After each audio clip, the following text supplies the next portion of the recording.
ಅವರು ಹೇಳಿದ್ರು ನಾಳೆ ಟೈಮ್ ಕೊಟ್ಟಿದ್ದೀರಿ ನೀವು? ಹೇಳಿದ್ದೀನಿ. ನಾಳೆ ನಾನು ಏನು ಸಮಯ ಕೊಟ್ಟಿದ್ದೆ, ರೈತರ ಜೊತೆಯಲ್ಲೇ ಕೂತು ಚರ್ಚೆ ಮಾಡೋಕ್ಕೆ ಹೋಗ್ತೀನಿ. ಬಂದರೆ ಅವರು ಬರ್ಬೋದು. ಹೇಳಿದ್ದೀನಿ, ರಿಕ್ವೆಸ್ಟ್ ಮಾಡಿದ್ದೀನಿ, ಬಂದರೆ ಒಳ್ಳೆಯದು. ಇದು ಸ್ಮೂತಾಗಿ ಆಗಬೇಕು.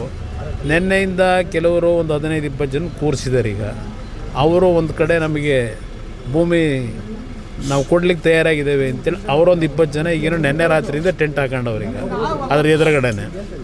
ಅದು ನನಗೆ ಗೊತ್ತಾಗ್ತದೆಲ್ಲ, ಅರ್ಥ ಆಗ್ತದೆ. ಇನ್ನು ಯಾವ ಕಾರಣಕ್ಕೋಸ್ಕರ ಇವೆಲ್ಲ ಒಳಗಡೆ ನಡೀತಿದೆ, ಅದರ ಬ್ಯಾಕ್ಗ್ರೌಂಡ್ ಏನು ಎಲ್ಲ ನಾನು ಅರ್ಥ ಮಾಡ್ಕೊಂಡಿದ್ದೀನಿ. ಇಲ್ಲಿ ನನ್ನ ಪ್ರಶ್ನೆ, ಇಲ್ಲಿ ಶಿವಕುಮಾರ್ ಅವರ ಈ ರಾಜ್ಯದ ಮುಖ್ಯಮಂತ್ರಿಗಳ ವಿರುದ್ಧ ನನ್ನ ಹೋರಾಟ ಅಲ್ಲ ಇದು.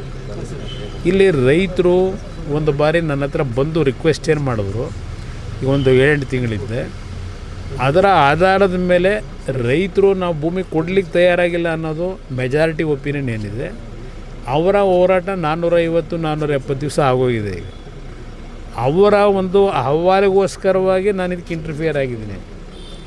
ನಾನು ಪರವೂ ಇಲ್ಲ, ವಿರೋಧವೂ ಇಲ್ಲ, ರೈತರ ಪರವಾಗಿದ್ದೀನಿ. ರೈತರು ಕೊಡಲಿಕ್ಕೆ ತಯಾರಾಗಿಲ್ಲ ಅನ್ನೋದು ಮೆಜಾರಿಟಿ ಒಪಿನಿಯನ್. ಅದರಿಂದ ಇದರಲ್ಲಿ ಪ್ರತಿಷ್ಠೆ ಇಲ್ಲ ಅನ್ನೋದು ನಾನು ಪದೇ ಪದೇ ಹೇಳ್ತಾ ಇದ್ದೀನಿ.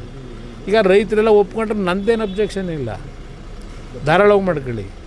ಆದರೆ ಬಲವಂತ ಮಾಡಿ ರೈತರುಗಳನ್ನು ಬೇರೆ ಬೇರೆ ರೀತಿ ನೀವು ಅವ್ರನ್ನ ಎದುರಿಸ್ತಕ್ಕಂಥದ್ದಕ್ಕೆ ಹೋದ್ರೆ ಉಪಯೋಗ ಬರೋದಿಲ್ಲ. ಪ್ರೀತಿಯಿಂದ ಮಾಡಬೇಕು ಕೆಲಸ, ಏನೇ ಮಾಡಿದ್ರು ಪ್ರೀತಿಯಿಂದ ಮಾಡಬೇಕಾಗ್ತದೆ. ವಿರೋಧ ಇದ್ದಾಗ ಯಾತಕ್ಕೆ ಆಟ? ಇದು ನನ್ನ ಪ್ರಶ್ನೆ.